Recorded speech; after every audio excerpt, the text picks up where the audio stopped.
Welcome to RJ cookery. இன்றைக்கி நம்ம பார்க்க போகிறது நல்ல முறுமுறுப்பான கிறிஸ்பியான ஒரு அடை ரெசிபி தான் பார்க்க போகிறோம். ஃபஸ்ட்டு அதுக்கு என்னென்ன வேணும்னு பார்த்துடலாம். ஒரு கப் இட்லி ரைஸ், ஒரு கப் பச்சரிசி, அரை கப்பு கருப்பு உளுந்து. நான் கருப்பு உளுந்து எடுத்திருக்கேன், வெள்ளை உளுந்தும் நம்ம எடுத்துக்கலாம். அரை கப்பு கருப்பு உளுந்து, அரை கப்பு கடலைப்பருப்பு, அரை கப்பு துவரம்பருப்பு. இதுதான் இந்த அடைக்கு நினச்சி வைக்க வேண்டிய இன்க்ரீடியன்ஸு.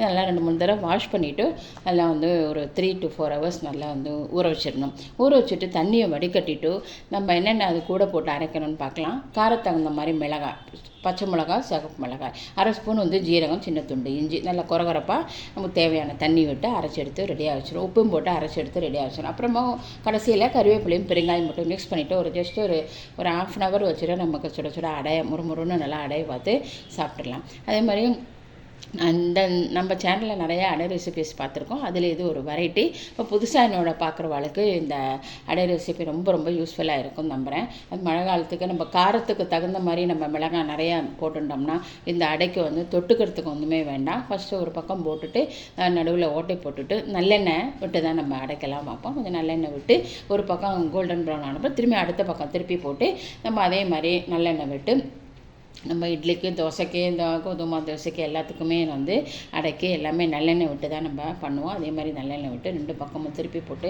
கோல்டன் ப்ரௌன் வந்தாச்சுன்னா ரொம்ப ரொம்ப டேஸ்ட்டாக இருக்கும். நல்லா அது கிறிஸ்பியாக அது இந்த மழை காலத்துக்கு அந்த மாதிரி சுட சுட அடை வார்த்தை சாப்பிட்டோம்னா ரொம்ப ரொம்ப நல்லாயிருக்கும். புதுசாக என்னோடய சேனலில் பார்க்குறவாளுக்கு இந்த அடை ரெசிபி ரொம்ப யூஸ்ஃபுல்லாக இருக்கும்னு நினைக்கிறேன். இது வரைக்கும் என்னோடய சேனலை சப்ஸ்கிரைப் பண்ணாதவா ப்ளீஸ் சப்ஸ்கிரைப் மை சேனல். நமக்கு அடுத்த வீடியோவில் பார்க்கலாம். தேங்க்யூ.